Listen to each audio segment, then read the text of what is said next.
let's go. Juli Montaña joining me. My man, it's been a while. Haven't seen that smile. How you been Yep. keeping? And are you ready to get back up there? International Fight Week, Power Slap 21. I've been really good, really, really good. A lot of different opportunities been coming my way, my brother's way, and then so everything's been good. And then now with Power Slap calling me back, not him yet. Still waiting. But no, it feels great. I'm excited. Been working really hard. Been doing a little bit of different things to work on my defense, my aim. Just everything's feeling real good right now. Awesome, man. I mean, Lance Anoa'i is the competitor that's going to be standing across from you at the podium. I'm sure a Yep. guy that you've known for a while from the wrestling world. I mean, is it bittersweet wrestler versus wrestler? Or is it just a payday for you and you gotta have to go up there and perform? Really, just because I don't have any connection to him, I've never like really met him in person like that. It's really just another like us fighting for that check, us fighting for like who's better, who's stronger. Yeah. So like really doesn't feel like wrestler versus wrestler because we never like really met in the wrestling scene yet. Maybe further on, but as of right now, it's just power slapper versus power slapper. Absolutely. When you look at the tape and you've seen him against Amanpreet Singh, what do you take away from the first, debut match that he had in Power Slap? So funny story is I was doing extra work for WWE that day. That's why I wasn't at that power slap. So I had Zoe, I think it was Zoe, yeah. Zoe was FaceTiming me and showing me the fights, and I'm watching Lance, and I'm like, oh yeah, Lance, that's a big dude. He has fucking Samoan meaty fucking head, like he can take that. Hmm. And then he gets dropped after that first slap. It looked pretty clean. The guy's fucking hands are huge, so he got him pretty deep in here. And then yeah, I was like, okay, so like, now watching that back and watching like the actual like YouTube video of it, he is droppable. I mean, obviously, I got dropped twice in my debut, Hmm. but we live and we learn off of that. Yeah. So what have you learned? I learned a lot. So I don't know if you saw my first fight, but while I'm getting ready to take my first slap, the refs just they kept like adjusting me. They made me like put my stomach on the podium, which they told us backstage like that's not legal. And then they made me like bend down a lot. They made me bend my knees, and then they made me bend forward. And then they told me like I can't flex my traps as much. And I was like, they're like roll your shoulders back. I was like, okay, but let me flex my traps. And they're like, no, we can't have that. And then so obviously like as you're about to get slapped, the guy's coming towards you, and these guys keep moving your chin, moving like your shoulders, your body, telling you to move up. Like they're pretty much just putting me in a really vulnerable spot. So now I learned how to like kind of counter that. Like this is my defense. I'm gonna have my shoulders rolled back, obviously, my traps flexed, my neck tucked as much as I can, brace more with my jaw, using my molars. Like learned a lot, and obviously like the offensive side of it, like I need to work on that aim. Obviously, like the second hit I went, the guy really flinched, so like my pinky and I think my ring finger brushed on his shoulder or his trap because he turned with it. Hmm.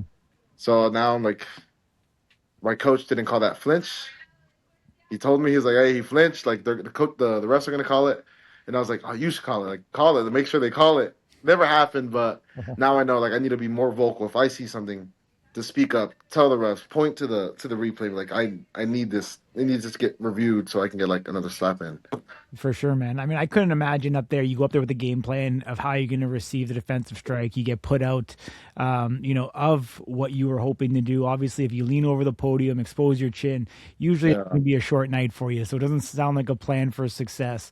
I think that's where some of the, just getting in there, doing your reps, and kind of finding those nuances, and especially as a taller guy, you're gonna have to figure out how can you squat down and remain vertical instead of that lean. And I'm sure you're working on all those things. I mean, yeah. Las Vegas, you guys have a great great group of guys that you guys can lean on. Obviously Sin's there as well, so I'm Mhm. sure there's a good community between yourself, Zoe, probably Jordan, Stunt, Yep, yep. you guys that all kind of hang together. And I'm A lot of us, yeah. like, is that almost like a secret weapon?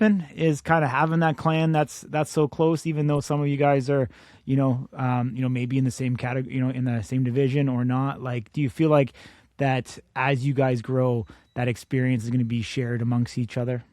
Yeah, for sure. Like my brother, like he gave me like a lot of tips after my first fight. He's like, He's like, they fucked you on your defense. Hmm. He's like, the minute they start moving you, go back into that position. Like, you need to hold your ground and keep yourself in the safest spot you can keep yourself. Like, they want you exposed. They want you to get knocked out. You know what I mean? You gotta remember that. So he's like, you need to make sure that you know the rules and you're within the boundaries of the rules. Hmm. And then obviously, I'm training a lot with Zoe. She has what? This is gonna be her fourth fight. So again, she's like also like kind of like a mentor too. Like she's really strict on making sure I'm not gonna get any fouls and like vice versa. Like we really help each other on like she's helping me a lot on the defensive part because damn that girl got a fucking chin. She had a chin in the fucking neck on her. You can't move her. Yeah, Uh, but she's also keeping me clean. She's making sure my strikes are clean. And then Jordan's helped me a lot too. He's helped me with some stretches that get me nice and loose. And then been practicing with him a lot too. But it's nice to have that connection because you got people to reach out to, people that can help you. You know what I mean? for sure. I know life's busy, but like how often, how many times a week do you get together with others and train for slap? About three, 4 times a week. I know me and Zoe did it. When was it? Monday? No, not Monday. Tuesday, Wednesday, and then today we're gonna work on defense, just some neck exercises, jaw stuff, Very and then I think again tomorrow. So that'll be 4 days in a row. nice, nice. Yeah, Yeah, I mean, it's what it takes to be, a true professional. So definitely yeah. You good on you, man. Do you feel any additional pressure in this one? Like, do you feel like you need to pull out a win, or else potentially your career could be on the line? a little bit, not so much, not like I'm like stressing over it, but I do feel like a little bit like I have a chip on my shoulder for sure. Like everyone had these high hopes, high expectations of me. Like the office was like, oh, like Hoolie's good.